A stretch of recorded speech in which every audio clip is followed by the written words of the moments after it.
సుమన్ టీవీలో మీ personal and business promotions కోసం కింది నెంబర్కి కాంటాక్ట్ చేయండి. రెండు ముఖ్యమైనటువంటి ప్రోగ్రాంలు స్టార్ట్ చేయడం జరుగుతూ ఉంది. రేపు అంటే 6వ తారీఖున జిల్లా వ్యాప్తంగా అన్ని గ్రామాల్లో అన్ని మండలాల్లో కూడా మనం రెవెన్యూ సదస్సుల్ని నిర్వహించుకుంటున్నాం. సో రెవెన్యూ సదస్సుల యొక్క ముఖ్య ఉద్దేశం ఏంటంటే గ్రామ స్థాయిలో ఉన్నటువంటి రెవెన్యూ సమస్యలు అన్నిటినీ కూడా తెలుసుకోవటం, అలాగే దరఖాస్తులు తీసుకోవటం, అలాగే ఆ దరఖాస్తుల్ని నిర్దిష్టమైనటువంటి సమయంలో పరిష్కరించటం, అలాగే ప్రభుత్వ భూముల్ని పరిరక్షించుకోవటం, అలాగే ఎక్కడైనా ఎన్క్రోచ్మెంట్స్ ఉన్నా లేకపోతే రెవెన్యూ సామాజిక పరమైనటువంటి సమస్యలు ఉన్నా కూడా వాటిలన్నింటినీ కూడా రిజాల్వ్ చేసే దిశగా ఈ రెవెన్యూ సదస్సుల్ని కండక్ట్ చేసుకోబోతున్నాం.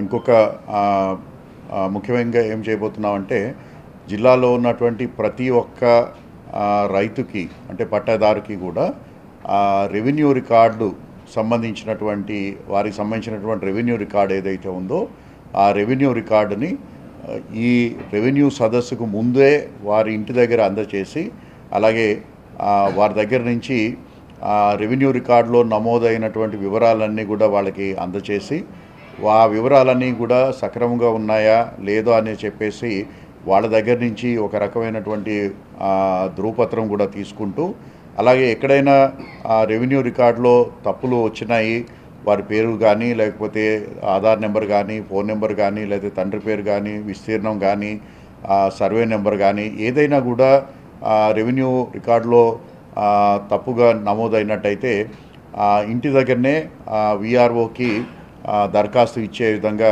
మనం ఏర్పాట్లు చేస్తున్నాము.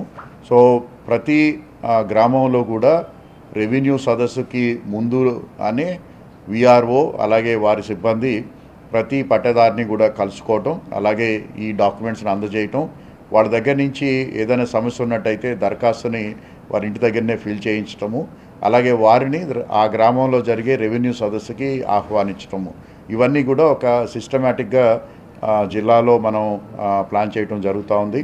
ఈ రెవెన్యూ సదస్సులు రేపటి నుంచి అంటే 6వ తారీఖు నుంచి వచ్చే నెల 8వ తారీఖు వరకు కూడా మనం ప్రతి మండలంలోనూ ప్రతిరోజు ఒక గ్రామం కానీ లేకపోతే 2 గ్రామాలు కానీ మనం ఈ రెవెన్యూ సదస్సులు నిర్వహించుకోవడానికి ప్రణాళిక చేసుకోవటం జరిగింది.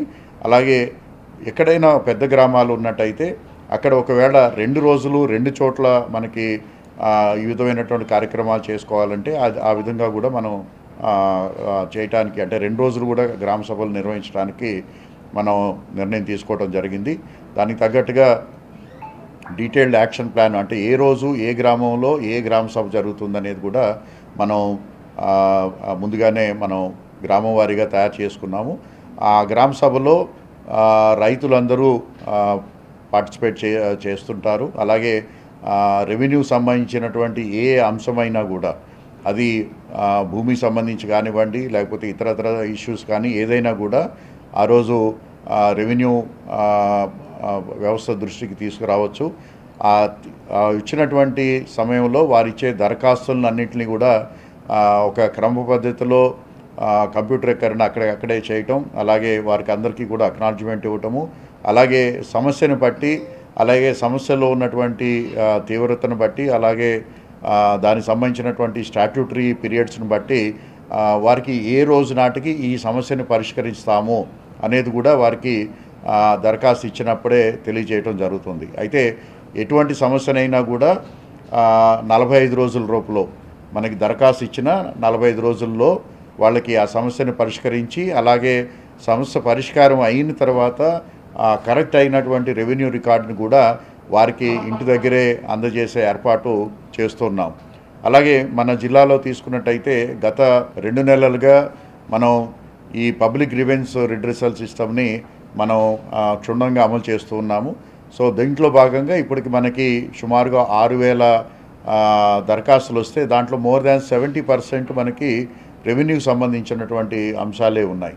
సో దాంట్లో ఆర్ఓఆర్ చట్టం పరంగా చేయాల్సినటువంటి ఉన్న సమస్యలు కానివ్వండి, ఎన్క్రోచ్మెంట్ సమస్యలు కానివ్వండి, లేకపోతే భాగస్వామ్యాలకు సంబంధించినటువంటి సమస్యలు కానివ్వండి, కుటుంబ సమస్యలు కానివ్వండి, అన్ని రకాలైనవి కూడా ఎక్కువ సమస్యలు మనకి రెవెన్యూ పరంగా వస్తున్నాయి. కాబట్టి ఈ రెవెన్యూ సదస్సుల్లో ప్రతి గ్రామంలోనూ కూడా అటువంటి సమస్యలు ఏవైతే ఆ గ్రామం నుంచి వచ్చున్నాయో ఆ సమస్యలు ఏమేమి సమస్యలు వచ్చినాయి, ఎవరు దరఖాస్తు ఇచ్చున్నారు, అలాగే ఆ సమస్య పైన ఇప్పటివరకు తీసుకున్నటువంటి చర్యలేంటి, అలాగే ఆ సమస్య పరిష్కారం అనేటైతే ఏ విధంగా పరిష్కారం అయింది అనేటువంటి వివరాలు కూడా ఈ గ్రామ సభల్లో తెలియచేయటం జరుగుతుంది.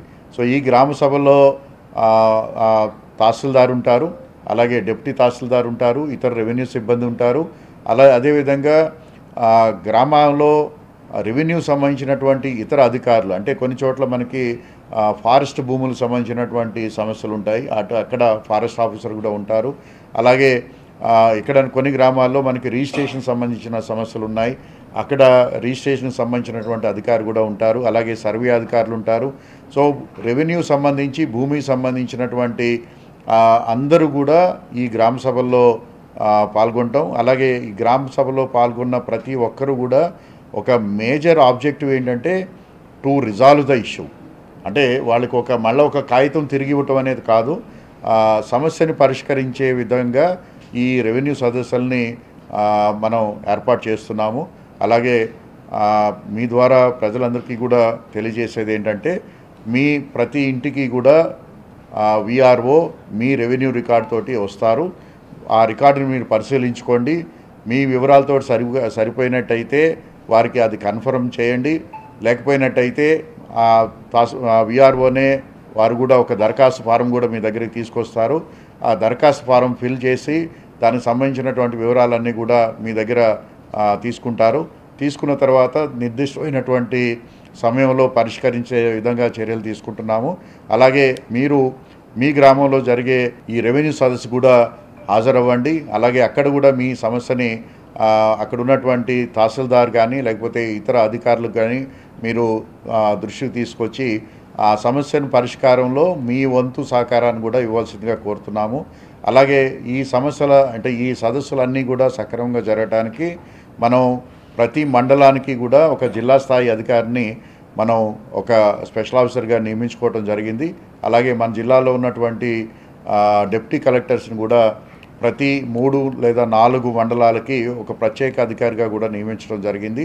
సో వారి ఈ మండల స్పెషల్ ఆఫీసర్ కానీ లేకపోతే రెవెన్యూ ప్రత్యేక అధికారి కానీ ఈ డిస్పోజల్ ఏ విధంగా ఉంది, అంటే ఎంఆర్ఓ ఏ విధంగా పరిశీలన చేస్తున్నారు, ఏ విధంగా డిస్పోజ్ చేస్తున్నారు అనే దానిపైన క్షుణ్ణంగా పరిశీలించడం, అలాగే ఏదైనా కారణం వల్ల తహసీల్దార్ స్థాయిలో వారు రిజెక్ట్ చేసినటువంటి పిటిషన్ ఏదైతే ఉందో అది కంపల్సరీగా మళ్ళీ next higher officer deputy collector కానీ ఆర్డీఓ కానీ దాన్ని మళ్ళా క్షుణ్ణంగా పరిశీలించి ఎస్ తహసీల్దార్ తీసుకున్నటువంటి నిర్ణయం కరెక్టే అనేటువంటి కన్ఫర్మేషన్ కూడా వారు ఇచ్చే విధంగా మనం చర్యలు తీసుకుంటున్నాము. అంటే తహసీల్దార్ కూడా యాక్సెప్ట్ చేసిన పిటిషన్ని మనం ఇష్యూ కాదు, కానీ రిజెక్ట్ చేసిన ప్రతి పిటిషన్ని కూడా రీఓపెన్ చేయటము, అదేవిధంగా మన ఆర్డీఓ కానీ లేకపోతే డిప్యూటీ కలెక్టర్ కానీ వారు మళ్ళా దాన్ని క్షుణ్ణంగా రీపరిశీలన చేసి,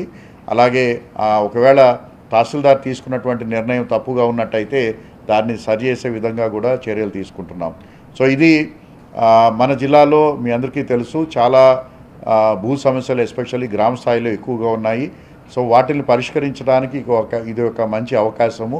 సో మీ ద్వారా ప్రజలందరికీ కూడా నేను కోరేది ఏంటంటే మీ గ్రామంలో జరిగే రెవెన్యూ సదస్సులో మీరు పాల్గొని మీ యొక్క సమస్యని పరిష్కరించే దిశగా మీరు సహకరిస్తారని చెప్పేసి కోరుకుంటున్నాం.